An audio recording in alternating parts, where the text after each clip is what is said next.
everybody. Today we have another star of Webberz with us, Mr. Cleaton Pais, who scored 8.5 in listening, 9 in reading, 7 and 7 in writing and speaking respectively. And we have this person who has been preparing diligently. And after getting an overall impressive 8-band score, he's here in our studio to give some tips to the young aspirants who want to go abroad and who are clearing the IELTS exam. Over to Cleaton Pais. Cleaton, tell me something about yourself. Hi, my name is Cleaton Pais. I'm from Mumbai. My main reason to take the IELTS exam is to prepare for migration to Canada. And it's always a pleasure to speak with you, sir. Okay. Cleaton, when did you plan to go abroad?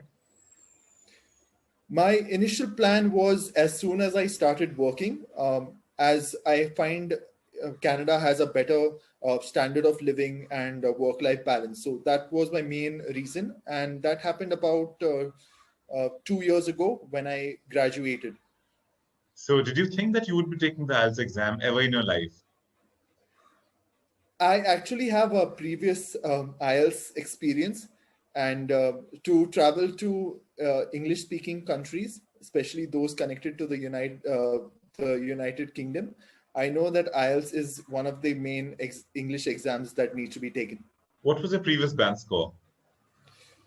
I would say around 7 overall, if memory serves me right. And what was the individual scores? Individual scores was, I think it was a 7 in listening, 6.5 in reading, writing, and speaking. So now there's a huge jump. That's actually a jump of an overall band score of 4. So yes, that's like, what were your phobias initially? Because 8,777 is a very daunting score actually to achieve. So what was your phobia initially when you started the preparation? Well, there was always the self-doubt whether I would be able to do it, and I agree that I have a few confidence issues. That could be one of the reasons why my previous attempts weren't that successful. But I have not only prepared for IELTS during this time, but I have also worked on my personality, which has made me more confident. Okay, how did you start preparing for IELTS? What all did you do on your own before joining Webberz? Well, before Webberz, when I was preparing solo, I used to go on. I used to usually do books because I wasn't aware of any online resources that were available. So the books that British Council they gave, that and a few other resources which I gathered from from a few friends who have already done the exam. Cleaton, how did you come to know about Webberz? Well, this is actually quite an interesting story. As one of my cousin sisters, she herself was preparing for IELTS as she's planning to go to UK. And she told me, since I'm doing it, might as well get it over with. And she introduced me to Webberz and Shanso. So that's where my journey began. All right. Cleaton, what was the most challenging module when you started? For me, it was my most challenging was speaking, as there's a lot of confidence that goes in it, and it is a module that you need to present yourself live, and there are no retakes or you can't correct yourself. And I used to make quite a few errors that I found out. So now your speaking is at 7. How did you prepare for it? Well, one of the key things was that I've learned this time is you can't do it on your own, and you have to have someone to take that certain speaking from you. So you perform it in front of them, and based on that, they can give you feedback on your performance, or you could always record yourself on the phone or on the laptop. That's where you can self-analyze and find out where are your problem areas. Okay, let us start talking about individual modules. What tips would you give for listening?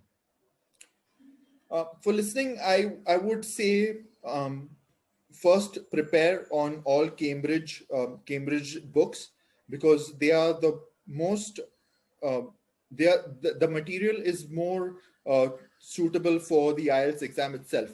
Uh, After that, you could we could try YouTube videos which have a varied difficulty level that can also prepare for the exam. And what about reading? Reading, I would say, is just finding out strategies on how to deal with any sort of questions. As there are a variety of questions, and each of them they have a certain tactic to complete them successfully. Was writing ever a problem? Both task one and task. Yes, right. Yes, actually, writing is a major was a major problem of mine, as my handwriting isn't that great. Also, when I type, I make a few errors which are rather grave and serious, where I needed to focus on my concentration on what I was exactly writing and to solve those problems. Okay. Clayton, what was the motivation behind choosing seating IELTS instead of paper-based IELTS? Everybody in the world is going for paper-based, and you chose against the tide and go for seating IELTS. Well, my handwriting isn't that great to start with. As I've lost practice of writing. And I'm more familiar with the laptop and the keyboard, and I felt the problem of my spellings when it comes to keyboard based is just a matter of concentration, and if done right, it is the problem solved.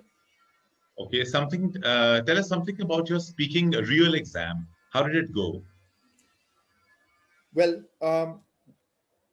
as I entered the examination, the center, they first registered me as my speaking was before all my other modules, and I everything is done by biometrics, where you start a session putting entering your fingerprint and ending it with the fingerprint. When it came to the actual speaking center, there were rooms in that center where an invigilator, a staff of the training facility, they would uh, they would take me to a room where there was a Zoom session with an IELTS certified invigilator, and as I am, it's the same as the session that's going on now, and the different thing that I felt was um, the examiner was very sort of friendly, not challenging my questioning or changing her strategies. She was waiting for me to complete my sentences, though there were certain points where she didn't allow me to complete. Okay. Clayton, did you develop your own strategies on, apart from the classroom studies, what you took from us, did you develop your own strategies? Yes, one of the things that I learned from my previous attempts giving the IELTS was the importance of how people can study in a group.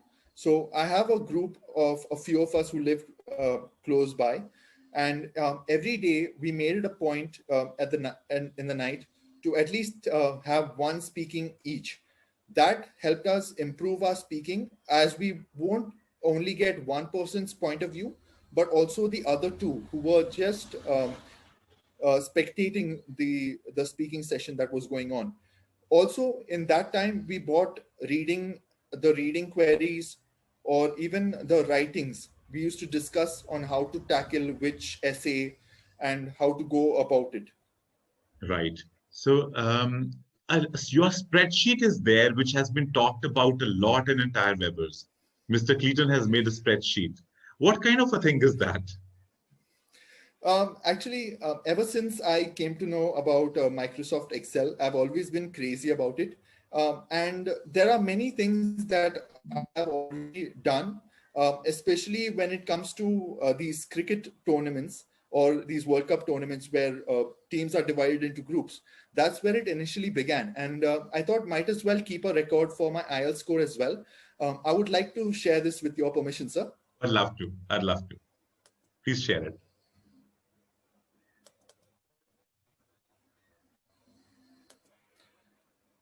So this is my progress sheet. So in the left hand side, you can see what are my daily scores on how I performed in the practice sessions that I used to do myself. Great. I used to do somewhere around 4 listenings and 1 reading. And on the right hand side, you can see a graph of what my performance was. And another thing that I learned is you won't always constantly get a score in your practice. There'll always be ups and downs. It's just about minimizing that range of the answers that you get, the scores that. Great. Thank you so much for sharing. Cleaton, how did you overcome this problem of your vocabulary? Well, one thing was I watch TV series, especially English, the ones that have intense English, like the ones on BBC. They were one place where I used to get vocabulary. Otherwise, I read about 1 or 2 books, not famous ones, but they gave me words that I could use again. Thank you so much, Cleaton. It was a total pleasure talking to you. Thanks a lot. All the best. Thank you so much, sir. Thank you for having me.